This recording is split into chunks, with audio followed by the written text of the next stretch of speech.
بسم اللہ الرحمن الرحیم۔ السلام علیکم ورحمۃ اللہ وبرکاتہ۔ آپ تمام حضرات خیریت سے ہوں گے۔ اللہ پاک آپ تمام حضرات کو جزائے خیر عطا کرے۔ انشاءاللہ تعالی کراچی اجتماع میں صرف 2 دن باقی ہیں۔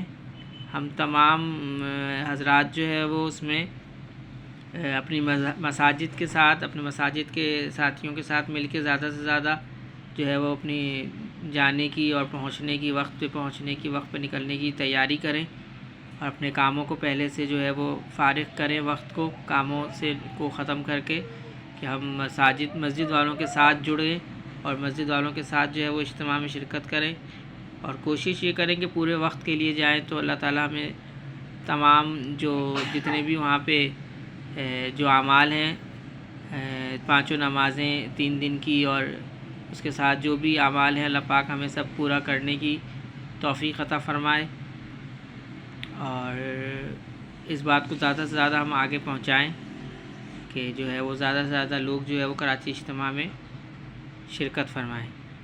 آج کی تعلیم فضائل قرآن سے ہے، پیج نمبر 253۔ حضرت عبداللہ بن عمر رضی اللہ تعالیٰ عنہ حضور صلی اللہ علیہ وسلم سے نقل کرتے ہیں کہ روزہ اور قرآن شریف دونوں بندہ کے لیے شفاعت کرتے ہیں۔ روزہ عرض کرتا ہے کہ یا اللہ، میں نے اس کو دن میں کھانے پینے سے روکے رکھا، میری شفاعت قبول کیجیے۔ اور قرآن شریف کہتا ہے کہ یا اللہ، میں نے رات کو اس کو سونے سے روکا، میری شفاعت قبول کیجیے۔ بس دونوں کی شفاعت قبول کی جاتی ہے۔ ترغیب میں الطعام و شراب کا لفظ ہے، اس کا ترجمہ کیا گیا۔ حاکم میں شراب کی جگہ شہوات کا لفظ ہے، یعنی میں نے روزے دار کو دن میں کھانے اور خواہشات نفسانیہ سے روکا۔ اس میں اشارہ ہے کہ روزے دار کو خواہشات نفسانیہ سے جدا رہنا چاہیے، اگرچہ وہ جائز ہوں، جیسا کہ پیار کرنا، لپٹنا۔ بعض روایت میں آیا ہے کہ قرآن مجید جوان مرد کی شکل میں آئے گا اور کہے گا کہ میں ہی ہوں جس نے تجھے راتوں کو جگایا اور دن میں پیاسا رکھا۔ نیز اس حدیث شریف میں اشارہ ہے اس طرف کہ کلام اللہ شریف کے حفظ کا متقاضا یہ ہے کہ رات کو نفل میں اس کی تلاوت بھی کرے۔ حدیث نمبر 27 میں اس کی تصریح بھی گزر چکی۔ خود کلام پاک میں متعدد جگہ اس کی ترغیب نازل ہوئی۔ ایک جگہ ارشاد ہے، ایک اور جگہ ارشاد ہے۔ اس طرح قرآن پاک کی آیات جو ہے وہ بتائی گئی ہیں اس میں۔ چنانچہ نبی کریم صلی اللہ علیہ وسلم اور صحابہ کرام رضوان اللہ علیہم اجمعین کو بعض مرتبہ تلاوت کرتے ہوئے تمام رات گزر جاتی تھی۔ حضرت عثمان رضی اللہ تعالیٰ عنہ سے مروی ہے کہ بعض مرتبہ وتر کی ایک رکعت میں وہ تمام قرآن شریف پڑھا کرتے تھے۔ اسی طرح عبداللہ بن زبیر رضی اللہ تعالیٰ عنہ بھی ایک رات میں تمام قرآن شریف پورا فرما لیا کرتے تھے۔ سعید بن جبیر رحمہ اللہ علیہ نے 2 رکعت میں کعبے کے اندر تمام قرآن شریف پڑھا۔ ثابت رحمہ اللہ بنانی دن رات میں ایک قرآن شریف ختم کرتے تھے، اور اسی طرح ابو حرہ رحمہ اللہ علیہ بھی ابو شیخ حنانی رحمہ اللہ علیہ کہتے ہیں کہ میں نے ایک رات میں 2 قرآن مجید پورے اور تیسرے میں سے 10 پارے پڑھے، اگر چاہتا تو تیسرا بھی پورا کر لیتا۔ صالح بن کسان رضی اللہ تعالیٰ عنہ جب حج کو گئے تو راستے میں اکثر ایک رات میں 2 کلام مجید پورا کرتے تھے۔ منصور بن زازان رحمہ اللہ علیہ صلاۃ الضحیٰ میں ایک کلام مجید اور دوسرا ظہر سے عصر تک پورا کرتے تھے، اور تمام رات نفل میں گزارتے تھے، اور اتنا روتے تھے کہ امامے کا شملہ تر ہو جاتا تھا۔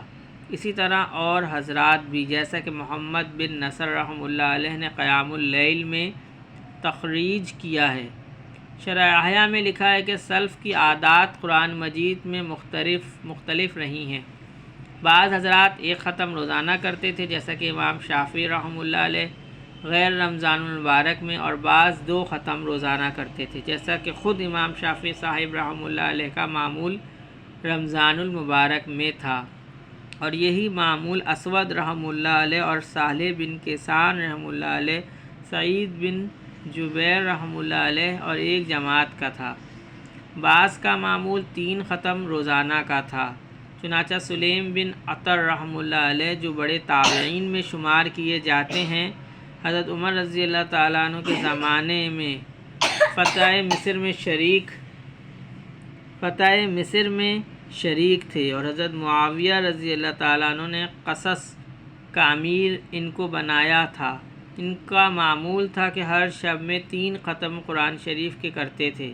نووی رحمہ اللہ علیہ کتاب الاذکار میں نقل کرتے ہیں کہ زیادہ سے زیادہ مقدار جو تلاوت کے باب میں ہم کو پہنچی ہے وہ ابن القاتب کا معمول تھا کہ دن رات میں 8 قرآن شریف روزانہ پڑھتے تھے۔ ابن قدامہ رحمہ اللہ علیہ نے امام احمد رحمہ اللہ علیہ سے نقل کیا ہے کہ اس کی کوئی تحدید نہیں،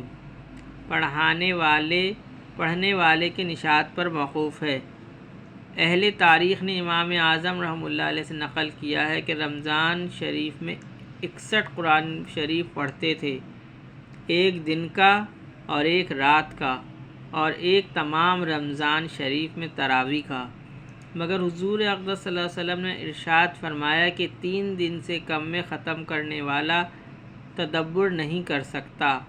اسی وجہ سے ابن حزم رحمہ اللہ علیہ وغیرہ نے 3 دن سے کم میں ختم کو حرام بتلایا ہے۔ بندے کے نزدیک یہ حدیث شریف با اعتبار اکثر افراد کے ہے، اس لیے صحابہ رضی اللہ تعالیٰ عنہ کی ایک جماعت سے اس سے کم میں پڑھنا بھی ثابت ہے۔ اسی طرح زیادتی میں بھی جمہور کے نزدیک تحرید نہیں، جتنے ایام ہیں بس سہولت ہو سکے کلام مجید ختم کر رہے، مگر بعض علماء کا مذہب ہے کہ 40 دن سے زائد ایک قرآن شریف میں خرچ نہ ہوں، جس کا حاصل یہ ہے کہ کم از کم 3 پاؤ روزانہ پڑھنا ضروری ہے۔ اگر کسی وجہ سے کسی دن نہ پڑھ سکے تو دوسرے دن اس کی قضا کر لے، غرض 40 دن کے اندر ایک مرتبہ کلام مجید پورا ہو جاوے۔ جمہور کے نزدیک اگرچہ یہ ضروری نہیں، مگر جب بعض علماء کا مذہب ہے تو احتیاط اس میں ہے کہ اس سے کم نہ ہو۔ نیز بعض احادیث میں اس کی تائید بھی ہوتی ہے۔ صاحب مجمع نے ایک حدیث نقل کی ہے، جس شخص نے قرآن شریف 40 رات میں ختم کیا اس نے بہت دیر کی۔ بعض علماء کا فتویٰ ہے کہ ہر مہینے میں ایک ختم کرنا چاہیے، اور بہتر یہ ہے کہ 7 روز میں ایک کلام مجید ختم کر لے، کہ صحابہ رضی اللہ تعالیٰ عنہ کا معمول عامتاً یہی نقل کیا جاتا ہے، جمعے کے روز شروع کرے اور 7 روز میں ایک منزل روزانہ کر کے پنجشنبہ کے روز ختم کر لے۔ امام صاحب رحمہ اللہ علیہ کا مقولہ پہلے گزر چکا کہ سال میں 2 مرتبہ ختم کرنا قرآن شریف کا حق ہے، لہٰذا اس سے کم کسی طرح نہ ہونا چاہیے۔ اکثر حدیث میں وارد ہے کہ کلام مجید کا ختم اگر دن کے شروع میں ہو تو تمام دن، اور رات کے شروع میں ہو تو تمام رات ملائکہ اس کے لیے رحمت کی دعا کرتے ہیں۔ اس سے بعض مشائخ نے انضباط فرمایا ہے کہ گرمی کے ایام میں دن کے ابتدا میں ختم کرے اور موسم سرما میں ابتدائی شب میں، تاکہ بہت سا وقت ملائکہ کی دعا کا میسر ہو۔ اللہ پاک ہم سب کو قرآن مجید کو پڑھنے کی، سمجھنے کی اور عمل کرنے کی توفیق عطا فرمائے۔ اللہ پاک ہم سب کو اسی طرح جس طرح فرمایا گیا کہ بزرگوں نے، جس طرح تابعین نے اور صحابہ کرام رضی اللہ تعالیٰ عنہ نے جیسے قرآن مجید کو پڑھا ہے، اس کا حق ادا کیا ہے کہ سال میں کم از کم 2 مرتبہ خود قرآن مجید کو مکمل کرنا اس کا حق ہے۔ اللہ پاک ہم سب کو اسی طرح پڑھنے کی توفیق عطا فرمائے۔